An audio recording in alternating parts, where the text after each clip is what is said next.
When the film The Wolf of Wall Street hit cinemas recently, it was a box office hit. The Hollywood juggernaut was based on the real-life story of Jordan Belfort. The one-time stockbroker spent 22 months in prison for fraud and money laundering after ripping off investors to the tune of more than $100 million. Today, Jordan Belfort insists he's a changed man. In fact, he's coming to Australia, selling his tale of redemption and the importance of ethics in business at high-priced seminars.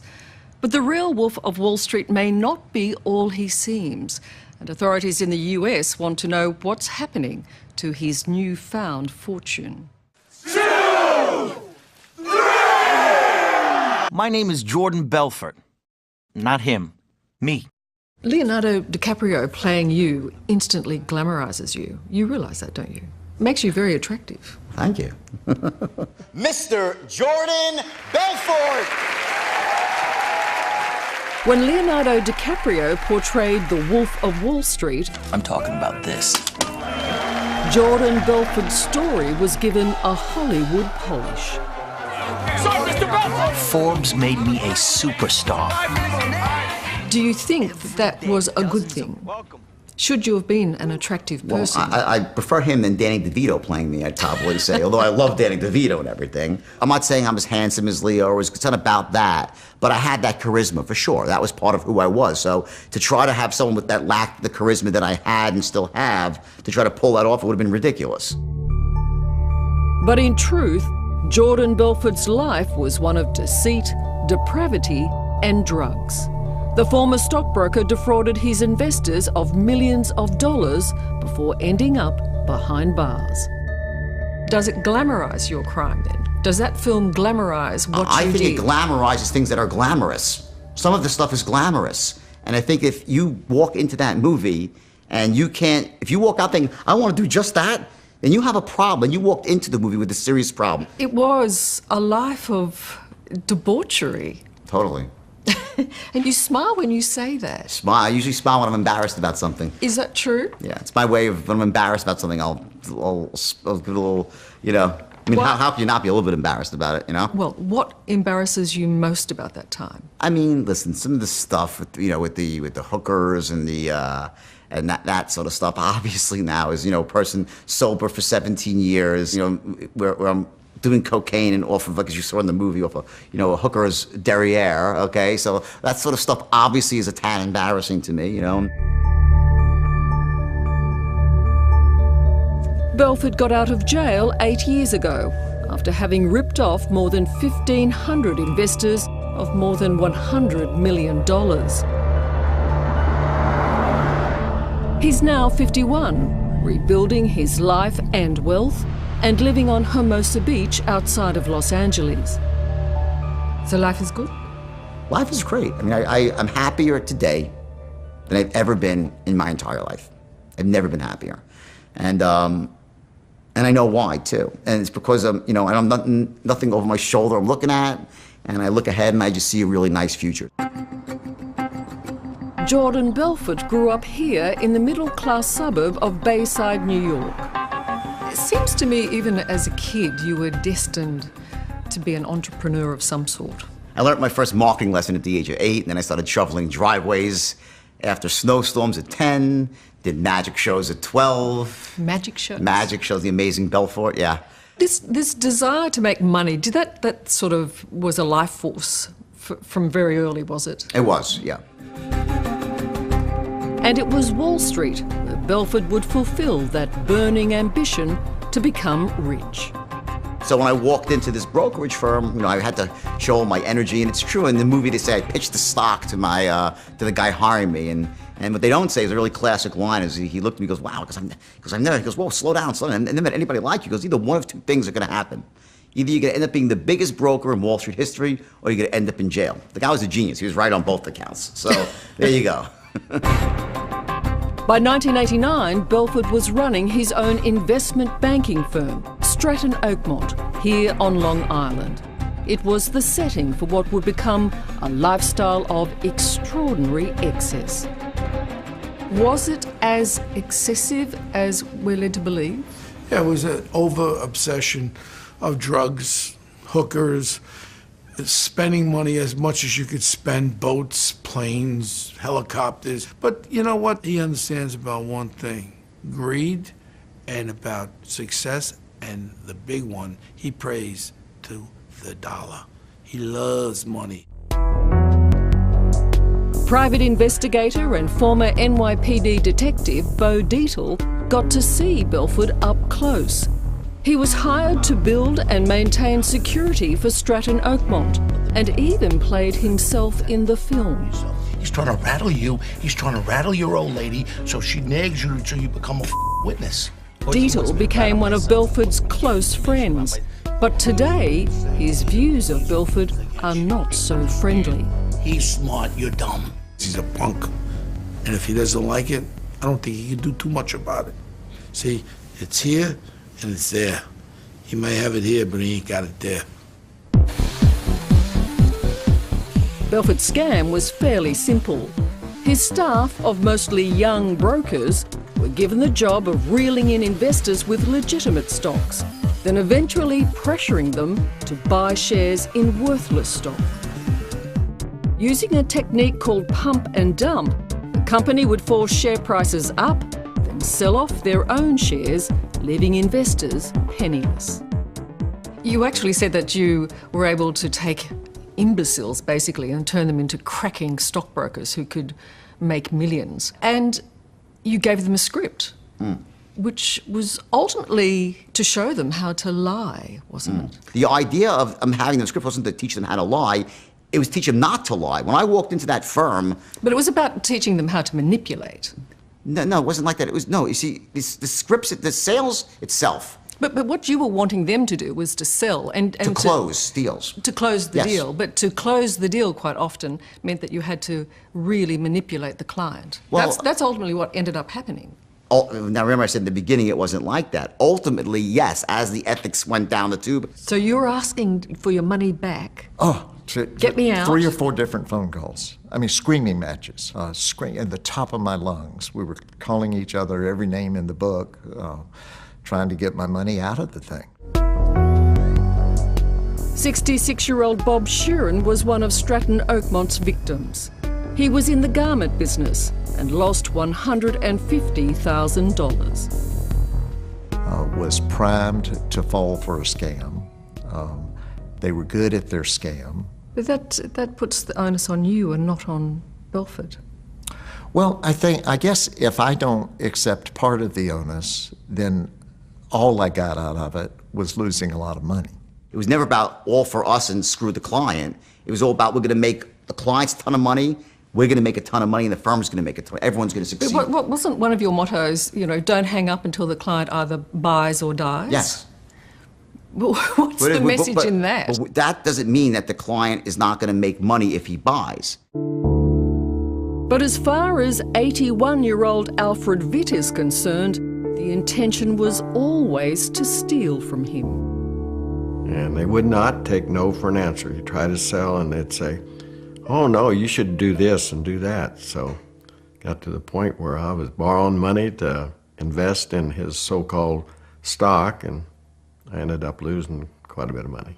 Can I ask you how much money you lost? $250,000. Oh, I love the outdoors. Like I say, I'm out here an hour or two every day, and I mow my own yard. Like Bob Sheeran, Alfred Witt got a call out of the blue and lured into Stratton Oakmont's scam.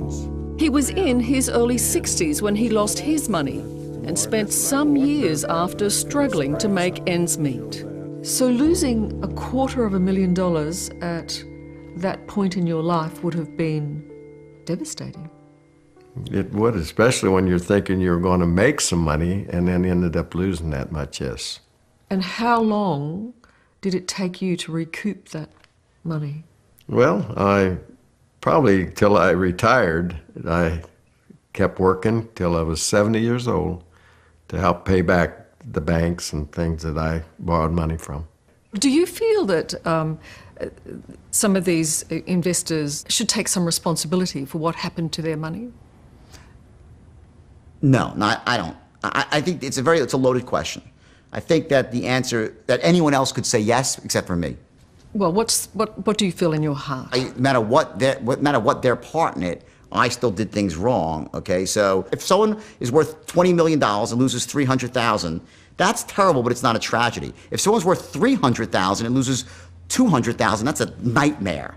So I do have colors of this. I think it's much, much worse when someone doesn't have a lot of money, loses a substantial amount of money.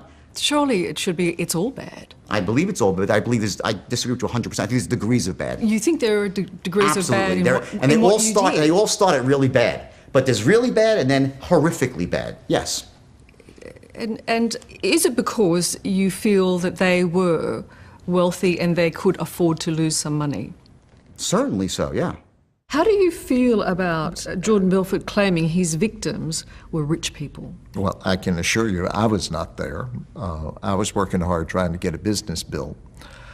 And I kind of have two reactions to that. One of them is, so what? You know, a thief is a thief. So I found that kind of a interesting, self-serving comment that shows his lack of remorse.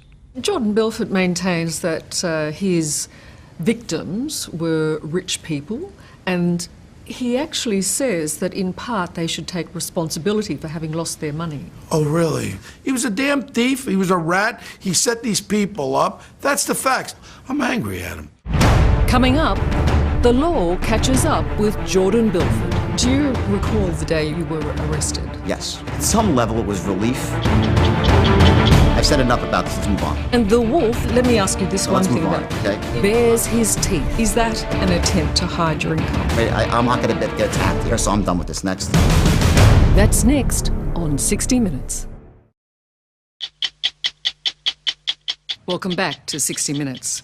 Jordan Belfort is the real Wolf of Wall Street, the one-time stockbroker on whom the Hollywood blockbuster was based. His was a life of debauchery and fraud, a crime for which ultimately he would be sent to prison.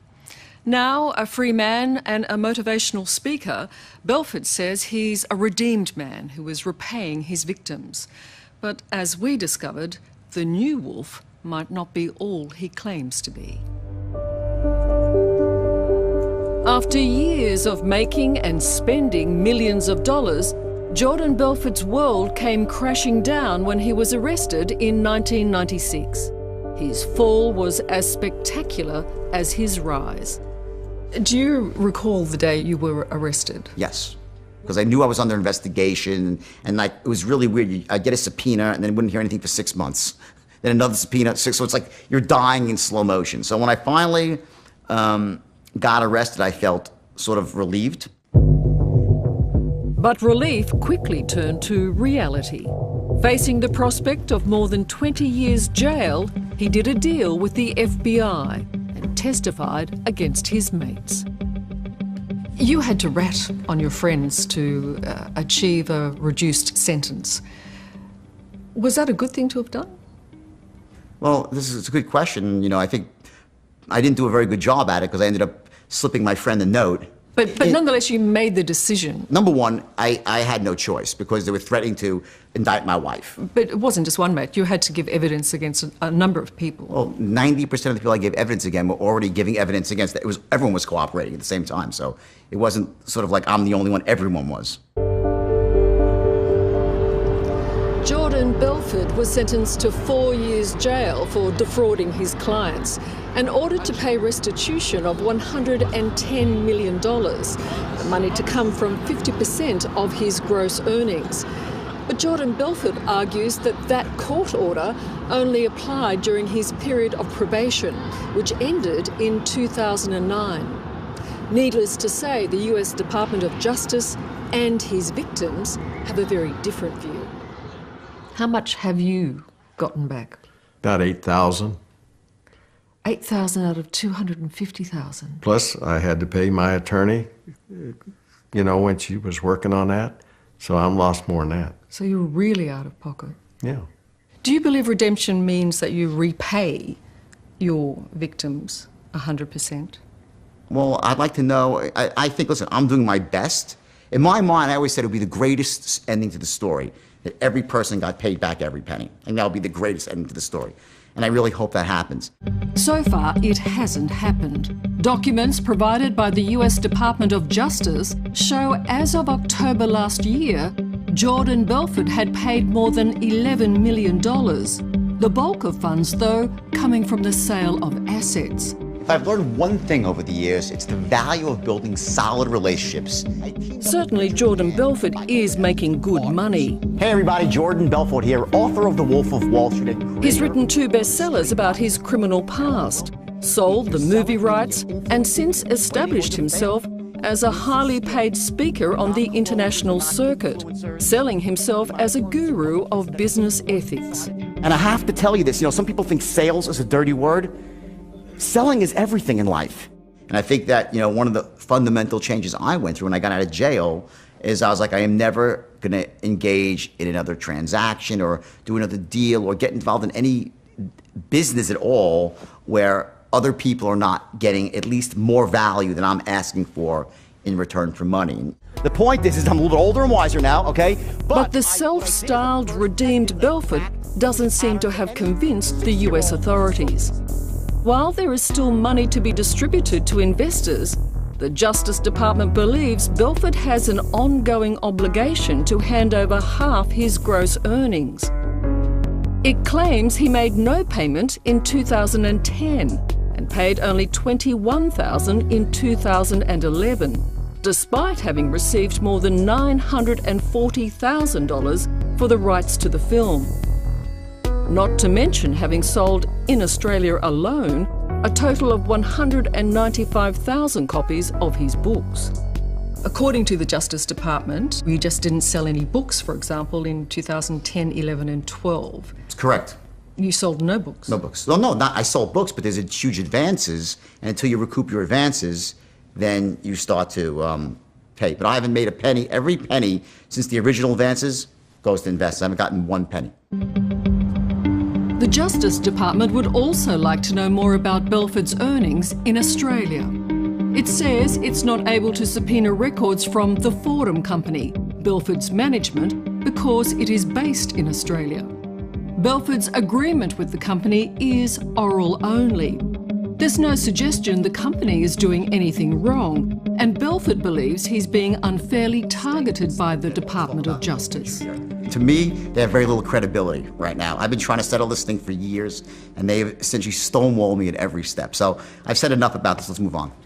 Let me ask you this one thing. Let's move on, okay? Honestly, I'm ready. I'm not going to get attacked here. You're here, so I'm done with this. Next. I'm not attacking you. No, but honestly, I'm just. You're a very nice woman, but you're starting to get to the point. It's obviously just a hatchet shop here. So I'm kind of pretty much ready to move on. There's nothing hatchet about it. Well, to me there is. Well, the last thing is that apparently you have an oral contract with your management, the Fordham Company. Is that an attempt to hide your income? Next question. I think the peanut gallery is going to start chiming really quickly. We've been audited. I think you can air what you want here out of this interview. It's done. Oh my God, you got a lot of nerve, boy. I'll tell you. Honestly, really. Honestly. Why can't I ask these honestly, questions? and I was told this was a friendly, nice interview, and no one has ever treated me as disrespectfully as you have, really. Okay? The Wolf of Wall Street uses his criminal past to sell his future. But try as he might, he hasn't been able to convince everyone he's a new man. And I get real angry when people steal and get something for nothing. And you believe that's Jordan Belfort? Oh, yeah. What, do you believe he's a hero or a Robin Hood? Do you really believe that you could look upon him and have any sort of respect for him? Not I. Do you believe the victims will ever see their money? I believe the U.S. government should get off their butt, and they're the ones that should hold him to task to pay for this stuff. All right, okay. Let's give it a whirl. Eventually, a still displeased but more composed Jordan Belfort returned to finish the interview. What is your one greatest regret? My greatest regret for sure is losing people money. Absolutely. If I could have done, if people say, would you change anything? I said, I just wouldn't lose people money. I like rock sushi better than Pepsi crispy rice, don't you? Yeah. Today, Jordan Belfort lives a very comfortable life with his fiancée, Anne. But then you look good. He says he's a different person, sober, honest, and ethical. What a life you have. And that 100% of all money he receives from his books and the movie will be given to his victims. This is my pretty flower over here. Those victims, however, are not holding their breath and believe any talk of redemption is somewhat premature. I would caution those people who are accepting his messages, just be careful, know who your messenger is. What would you say to the victims? Wow, well, first, of course, I'm sorry for what happened, and that not a day goes by in my own life where, you know, I in some way don't pay for it. And if you look at other people in my position, I'm the only one who, over the long term, has been paying back investors. So, and I'm proud of that. And, you know, my goal one day would be to pay back all the money. Can I? I hope so. No guarantees. Depravity and drugs.